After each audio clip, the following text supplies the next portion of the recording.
বাজার থেকে অস্বাস্থ্যকর ও ভেজাল মশলা কিনে আর প্রতারিত হবেন না। সহজে ঘরেই তৈরি করে নিতে পারেন বিরিয়ানি মশলা। আমার টিপস ফলো করলে মশলা একদম পারফেক্ট হবে। এটা সংরক্ষণ করেও রাখা যাবে অনেক দিন। আসসালামু আলাইকুম। আজকে আপনাদের পারফেক্ট বিরিয়ানি মশলা তৈরি করে দেখাবো। এত টাকা দিয়ে দোকান থেকে অস্বাস্থ্যকর ও ভেজাল মশলা কেনার মানে হয় না, আর দোকানের কেনা মশলায় রান্না করলে টেস্টও ভালো হয় না। তাই ঘরে তৈরি করুন একদম ফ্রেশ বিরিয়ানি মশলা। ঘরে তৈরি মশলা দিয়ে রান্না করা বিরিয়ানির টেস্ট কত ভালো হয় এটা ট্রাই না করলে বুঝবেন না। চলুন অনেকগুলো টিপস সহ পারফেক্ট মশলা তৈরির প্রসেস দেখিয়ে দিই। একটা পারফেক্ট বিরিয়ানি মশলা তৈরির জন্য প্রথমে কিছু গরম মশলা নিচ্ছি। প্রথমে নিলাম জিরা, এরপর নিয়েছি ধনিয়া, এরপর নিয়েছি মৌরি, এরপর নিয়েছি শাহি জিরা, এরপর নিয়েছি এলাচ। কোনটা কতটুকু নেবেন সেই হিসেব আমি একটু পরে বলে দেব। এরপর লাগবে বড় এলাচ, এটাকে অনেকে কালো এলাচও বলে। এরপর লং বা লবঙ্গ, একদম কমন মশলা এগুলো, যে কোনো মুদি দোকানে পাবেন। এরপর নিয়েছি কালো গোলমরিচ, এরপর নিয়েছি কাবাব চিনি। এটা দেখতে কিছুটা নাকফুলের মতো, আমি একটু আপনাদের ভালোভাবে দেখাই। এটা অনেক দামি একটা মশলা। এরপর নিয়েছি জয়ফল, এটার গ্রান অনেক স্ট্রং, দেখতে একদম সুপারের মতো। লাগবে জয়ত্রী, এটাও অনেক স্ট্রং ফ্লেভারের একটা মশলা। স্টার অ্যানিস বা স্টার মশলা, এই মশলার গ্রান অনেক চমৎকার হয়।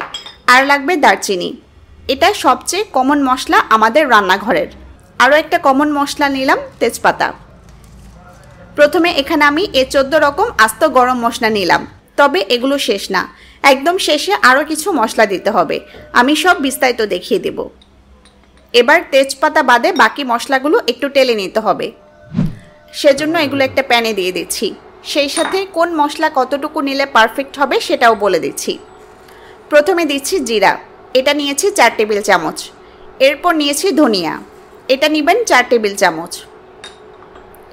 দিচ্ছি মৌরি, এটা 3 টেবিল চামচ দিবেন। এরপর দিচ্ছি শাহি জিরা, এটা নিয়েছি 3 টেবিল চামচ। দিচ্ছি এলাচ, ছোট বড় মিলিয়ে 20টার মতো এলাচ দিলাম। দিচ্ছি কালো গোলমরিচ, এটা দিতে হবে 1 টেবিল চামচ। দিচ্ছি কাবাব চিনি, এটা বেশি দিতে হয় না, 1 চা চামচ দিলাম। দিচ্ছি 1 টেবিল চামচ লং বা লবঙ্গ। দিচ্ছি 10 টুকরা দারচিনি, প্রতিটা টুকরা প্রায় 1 ইঞ্চি করে হবে। স্টার মশলা দিলাম 3টা। দিলাম 5টা কালো এলাচ বা বড় এলাচ। দিচ্ছি জয়ফল, একটা আস্ত জয়ফল ছোট ছোট টুকরা করে দিলাম। জয়ত্রী 4টা আস্ত পাপড়ি দিলাম। তেজপাতা বাদে সব মশলা দিয়ে দিলাম। আমি যে উপকরণ যতটুকু দিতে বললাম সেভাবে দিলে একদম পারফেক্ট বিরিয়ানি মশলা হবে। তবে আরও কিছু মশলা লাগবে এবং অনেকগুলো টিপস ফলো করতে হবে পারফেক্ট মশলা তৈরি করার জন্য। সব কিছুই আমি এখনই বলে দিব। চুলা একদম লোতে জ্বালিয়ে অনবরত নেড়ে নেড়ে মশলাগুলো হালকা টেলে নিব। এটা করার কারণ হচ্ছে এতে মশলার ময়েশ্চার চলে যাবে, যার ফলে মশলাগুলো অনেক মচমচে হবে। আমরা যখন গ্রাইন্ডারে গুঁড়া করব তখন এগুলো সহজেই গুঁড়া হয়ে যাবে। আরও একটা কারণ আছে, মশলাগুলো এভাবে টেলে নিলে খুব চমৎকার ফ্লেভার বের হবে।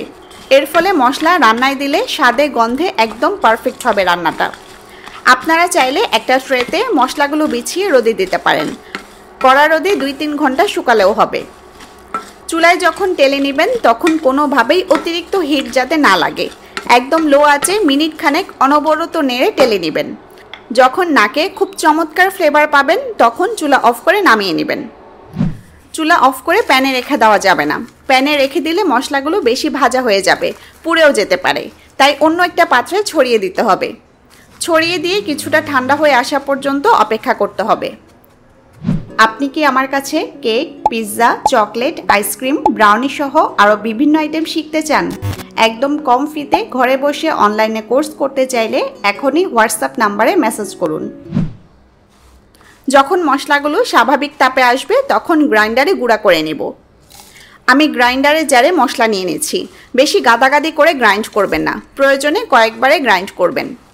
দেখুন মশলা নিয়ে নিলাম, এখন এগুলো ভালোভাবে গ্রাইন্ড করে নিব। আমি গ্রাইন্ড করে নিলাম। আমাদের বাসায় যেসব গ্রাইন্ডার থাকে সেগুলো দিয়ে কোনোভাবেই একদম মিহি গুঁড়া হবে না, তবে যে গ্রাইন্ডারের ওয়াট যত বেশি সেই গ্রাইন্ডারে তত বেশি মিহি হবে। গ্রাইন্ড করার পর মশলাটা আমি ছেঁকে নিচ্ছি। খুব চমৎকার ফ্লেভার পাচ্ছি। এরকম ফ্লেভার কিন্তু দোকান থেকে কেনা বিরিয়ানি মশলা থেকে পাওয়া যায় না। আমরা যেভাবে যত্ন সহকারে ভালো মানের মশলা দিয়ে মশলা তৈরি করছি, দোকানে কিনতে পাওয়া মশলা কিন্তু এত যত্ন সহকারে তৈরি করা হয় না। সেই মশলা ভেজাল কিনা এ ধরনের সন্দেহ তো রয়ে যায়। ছেঁকে বড় দানাগুলো আলাদা করে নেব। বাজারে কিনতে পাওয়া সব ধরনের মশলা বড় মেশিনের মাধ্যমে গুঁড়া করা হয়, তাই একদম মিহি গুঁড়া হয়। ওই রকম কিন্তু ঘরে করা সম্ভব হয় না। দেখুন, ছাকার পর বড় দানাগুলো আলাদা করে ফেলেছি। এখন আমি আবারও গ্রাইন্ড করে এগুলো মিহি গুঁড়া করে নেব। আস্তে ধীরে সময় নিয়ে দেখুন আমি সব মশলা মিহি গুঁড়া করে নিয়েছি। সব মশলা গুঁড়া করার পর এবার আরও কিছু মশলা যোগ করব। দিচ্ছি 1 চা চামচ হলুদ গুঁড়া, দিচ্ছি 1 টেবিল চামচ মরিচ গুঁড়া। এবার এগুলো নেড়ে মিশিয়ে দেব। ভালোভাবে মেশানোর আগে তেজপাতা ছোট ছোট টুকরা করে দিয়ে দিচ্ছি। তেজপাতা গুঁড়া না করে এভাবে দিলে ভালো, এতে মশলাটাও দেখতে অনেক আকর্ষণীয় লাগবে। একদম দোকান থেকে কেনা বিরিয়ানির মশলার মতো লাগবে। তবে এই মশলা দিয়ে বিরিয়ানি রান্না করলে দোকানের মশলার চাইতেও অনেক গুণ বেশি মজা লাগবে। এই মশলা দিয়ে আপনারা যে কোনো বিরিয়ানি রান্না করতে পারবেন। গরু, মুরগি অথবা খাসির বিরিয়ানির জন্য পারফেক্ট একটা মশলা। 1 কেজি মাংসের সাথে 2 টেবিল চামচ মশলা দিলেই হবে। ভালোভাবে মিশিয়ে দিচ্ছি। আমি যে পরিমাণ উপকরণ নিয়েছি সেগুলো দিয়ে আপনারা প্রায় 100 গ্রামের মতো বিরিয়ানি মশলা তৈরি করতে পারবেন। এখন এটা সংরক্ষণ করার প্রসেস বলে দেই। একটা এয়ারটাইট কাচের জারে ভরে রাখলে 1 বছর পর্যন্ত অনায়াসেই ভালো থাকবে। তবে প্লাস্টিকের জারে রাখবেন না। হয়ে গেল একদম পারফেক্ট বিরিয়ানি মশলা। আপনারা অবশ্যই আমার প্রসেস ফলো করে ঘরে তৈরি করবেন। কেমন হয় আপনাদের রিভিউ পাওয়ার অপেক্ষায় রইলাম। সবাই ভালো থাকুন, সুস্থ থাকুন। আল্লাহ হাফেজ।